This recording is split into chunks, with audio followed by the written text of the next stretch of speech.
17-year-old hacker, Graham Ivan Clark, didn't just stop at stealing Bitcoin. He was also making millions through other scams, including SIM swapping, hacking accounts, and manipulating unsuspecting victims. His actions were swift and cunning. The teenager had mastered the art of trickery, impersonating company employees, exploiting social engineering techniques, and using personal information found online to access people's accounts. Despite his young age, Graham had a network of hackers and scammers who helped him carry out these illegal operations, and he would later betray them, keeping all the loot for himself. His reputation in the hacking world grew rapidly, and his methods became more sophisticated. As he continued to learn from seasoned hackers, he made an even bigger splash when he targeted high-profile Twitter accounts. Using his skills, he managed to hack into Elon Musk's verified account and other well-known personalities, including Barack Obama, Joe Biden, and Bill Gates. What appeared to be a simple scam offering double returns on Bitcoin was actually part of a larger, highly coordinated hack. The Bitcoin transactions, worth millions, went untraceable, making it nearly impossible for victims to recover their stolen funds. As Graham continued his spree, the authorities began to close in, uncovering the magnitude of his crimes. Eventually, Graham was arrested, but not before he had left an indelible mark on the world of cybercrime. His story serves as a cautionary tale about the dangerous world of hacking and the ease with which even the youngest minds can exploit vulnerabilities in the digital age. In late 2019, Graham was involved in a shooting incident that resulted in the murder of one of his friends. He and two friends, armed with a gun, went to a drug dealer's house over a conflict, possibly about a debt. Graham stayed in the car while his friends broke in. The drug dealer shot them when he saw them in his house, killing one friend and injuring the other. Graham fled the scene after hearing gunshots. The police investigated and questioned Graham, but he denied involvement, claiming he had no idea his friends planned anything violent. Though there was evidence contradicting his story, there was not enough to convict him. After the incident, Graham was expelled from his high school and moved out, buying his own apartment. Authorities kept monitoring him due to his bragging about his wealth on social media. Graham was known to flaunt his stolen money, cars, and lifestyle, which made him a target for investigations. One hacker, Xavier, was sentenced to 10 years for stealing millions, using the same SIM swapping method Graham used.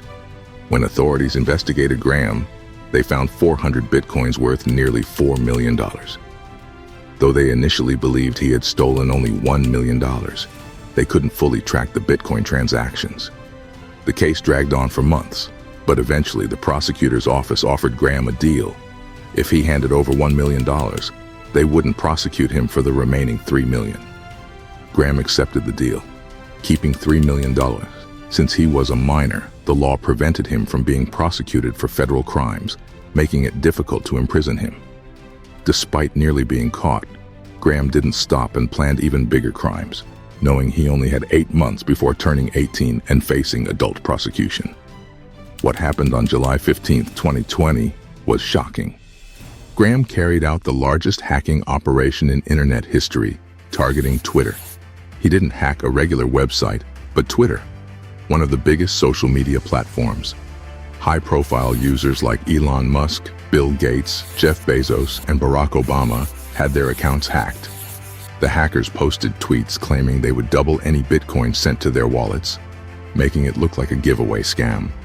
Although the tweets were obviously a scam, they appeared on verified accounts, making them seem more legitimate. The Twitter administration quickly stopped high-profile verified accounts from tweeting until they figured out what was happening. The scale of the breach was massive, and the impact was being felt across the platform.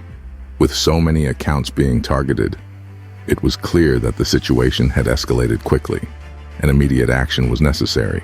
The team at Twitter acted swiftly, blocking these high-profile accounts from posting any further content as they tried to assess the extent of the breach. This swift response was crucial to prevent further exploitation of the situation. They worked around the clock to figure out how these accounts had been compromised, what tools the hackers were using, and how they could secure the platform moving forward. A man named Hasib Bawan, a well-known security expert, was contacted by hackers who revealed that a community of hackers had developed a sophisticated method to take over any Twitter account. This news came as a huge shock to Hasib, who was deeply involved in cybersecurity and understood the gravity of such an attack. The hackers, operating as part of an underground group, boasted about their ability to access any account, regardless of its security measures. Hasib was particularly concerned about the fact that these hackers weren't just targeting random accounts. They had specifically focused on high-profile, verified accounts with millions of followers, suggesting a level of organization and sophistication beyond the typical cybercrime. The hackers went further, revealing that they had been selling account passwords on a forum for $2,000 to $3,000 each. This revelation raised alarm bells. The fact that such a community was profiting from selling this kind of information on a public forum highlighted how widespread the issue was and how easily these high-profile accounts could be accessed. The hackers' ability to take over accounts and exploit them for financial gain was disturbing, and it became clear that the operation was not just a random act of hacking. It was part of a much larger underground economy based on stolen digital identities. This marked the beginning of a large-scale investigation into the breach, which would lead to many questions about Twitter's security practices and the effectiveness of its safeguards. One of the hackers, named Mason, was a 19-year-old from England. He admitted to selling Twitter accounts, but claimed he had no involvement in the hacking itself. He said he got the accounts from someone named Kirk, who turned out to be a Twitter employee. Mason initially didn't believe Kirk had access to Twitter accounts, but after Kirk gave him a working account, Mason helped sell more accounts on the forum. Mason soon realized the scale of the operation, especially after seeing the big accounts involved in the scam. The question remained, who was Kirk? And how was he able to carry out such a large hacking operation? This happened just days after Graham was released by authorities. Graham made a deal and walked away with $3 million. He teamed up with another boy, 2 years younger and more skilled at hacking, to carry out the Twitter hacking operation.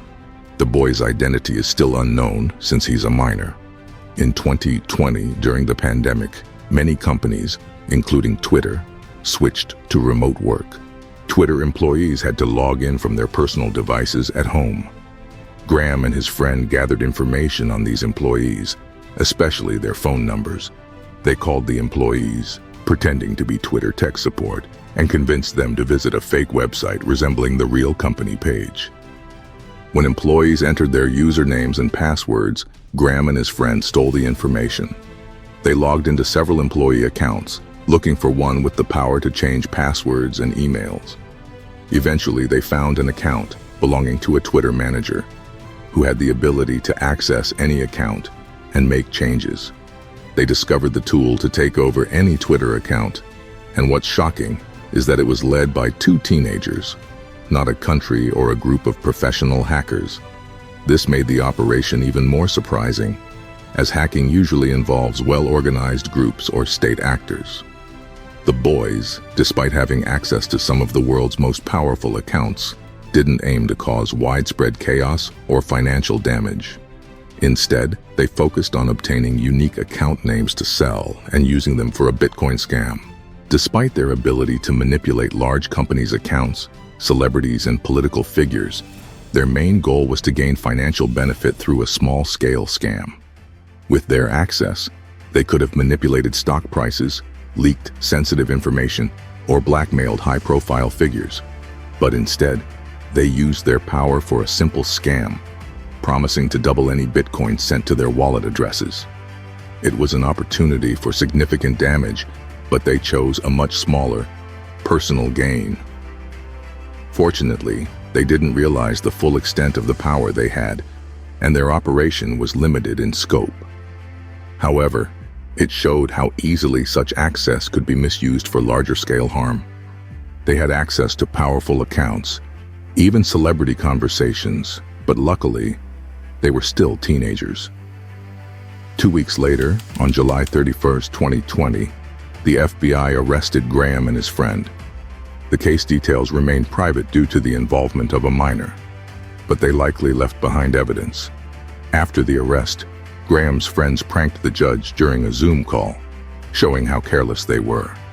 Graham faced 30 felonies and could have been sentenced to 210 years.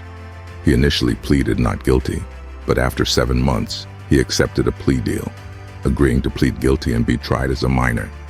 He was sentenced to 6 years in a youth offenders program. After serving his sentence, Graham was released with 300 bitcoins, now worth $9 million. Thanks for watching. See you in the next video.